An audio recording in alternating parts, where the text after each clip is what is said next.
Okay, Assalamualaikum warahmatullahi wabarakatuh dan selamat sejahtera. Okay, hari ini cikgu akan teruskan lagi dengan 1.3 rangsangan dan gerak balas dalam tumbuhan. Okey, macam manusia dan tumbuhan, okey, jika manusia boleh melihat suatu objek apabila ada cahaya, okay, jadi kita mata kita bergerak balas terhadap cahaya. Kita boleh mendengar sebab telinga kita bergerak balas terhadap bunyi. Begitu juga tumbuhan juga akan bergerak balas terhadap rangsangan yang dikesan. Okey, ada beberapa jenis rangsangan yang dikesan oleh tumbuhan, antaranya cahaya, air, graviti dan sentuhan. Okey, gerak balas tumbuhan terbagi kepada dua. Awak boleh tengok pada rajah 1.24. Yang pertama tropisma dan yang kedua gerak balas nastik. Apakah itu tropisma? Tropisma merupakan gerak balas terarah tumbuhan terhadap rangsangan.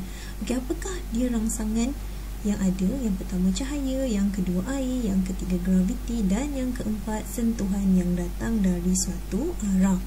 Okey, dua jenis tropisma. Yang pertama tropisma positif dan yang kedua tropisma negatif. Okey, bila sebut positif maksudnya bahagian tumbuhan iaitu akar atau pucuk akan tumbuh ke arah rangsangan. Manakala jika tropisma negatif, bahagian tumbuhan iaitu akar atau pucuk akan tumbuh menjauhi rangsangan. Kita bagi yang pertama iaitu gerak balas tumbuhan terhadap cahaya ataupun fototropisma. Okey, ketiga-tiga kotak A, B dan C mempunyai lubang cahaya pada kawasan yang berbeza dan pucuk ini akan bergerak ke arah lubang di mana ia akan mencari cahaya. Tujuannya adalah tumbuhan memerlukan cahaya untuk menjalankan proses fotosintesis untuk membuat makanannya sendiri. Jadi pada bahagian tumbuhan, pucuk akan menjadi fototropisma positif, manakala akarnya akan menjadi fototropisma negatif. Okay, yang kedua, gerak balas tumbuhan terhadap graviti ataupun geotropisma, di mana biji kacang hijau diletakkan pada piring petri yang dalam keadaan menegak. Tujuannya supaya kita tidak mengkaji bahawa akar akan sentiasa bergerak ke arah bawah, iaitu mengikut arah graviti. Jadi dalam eksperimen atau aktiviti yang akan dilakukan, okey, tumbuhan ataupun pucuk akan menjadi geotropisma negatif kerana ia menentang arah graviti, iaitu graviti ke bawah tapi pucuknya tumbuh ke atas. Manakala akar akan menjadi geotropisma positif. Okey, yang ketiga adalah gerak balas tumbuhan terhadap air ataupun hidrotropisma. Okey, pada bika X kita letak kapas lembap dan air, manakala bika Y kapas lembap dan kalsium klorida kontang. Okey, apakah fungsi kalsium klorida kontang? Fungsinya adalah untuk menyerap wap air. Okey, kalsium klorida kontang ni nama lain dia adalah gel silika, iaitu kalau beli kasut baru ataupun ada setengah produk makanan, dia akan letakkan macam biji-biji warna putih. Itulah dia kalsium klorida kontang. Tujuannya untuk menyerap wap air. Kalau dalam kasut, kalsium klorida kontang digunakan untuk menyerap wap air yang ada supaya kasut yang dibeli itu tidak menjadi hapak. Okey, jadi dalam situasi ini pucuk akan menjadi hidrotropisma negatif, manakala akar akan menjadi hidrotropisma positif. Iaitu tujuannya sama, tumbuhan ataupun akar akan mendapatkan air untuk menjalankan fotosintesis dan garam mineral terlarut untuk terus hidup. Yang keempat iaitu tikmotropisma, iaitu gerak balas tumbuhan terhadap sentuhan. Sesetengah tumbuhan mempunyai sulur paut ataupun batang yang melilit. Okey, yang menunjukkan tikmotropisma positif apabila ia berpaut pada sebarang objek atau tumbuhan lain.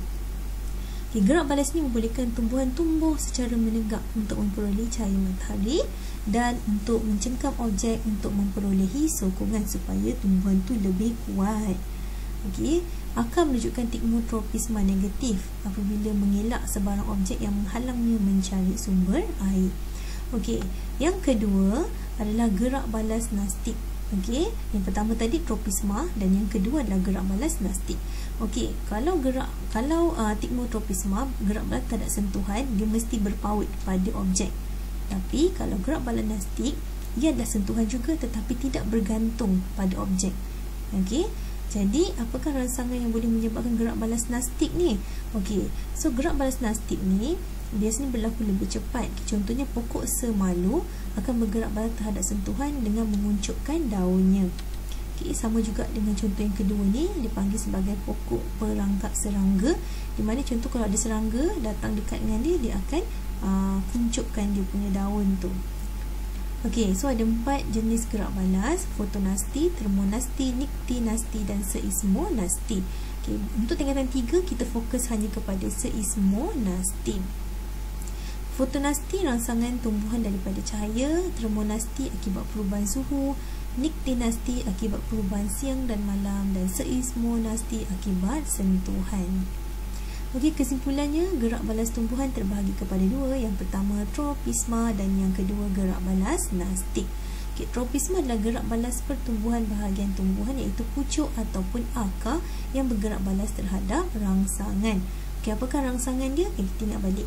Okay, yang pertama fototropisma iaitu rangsangan cahaya. Yang kedua geotropisma iaitu rangsangan graviti.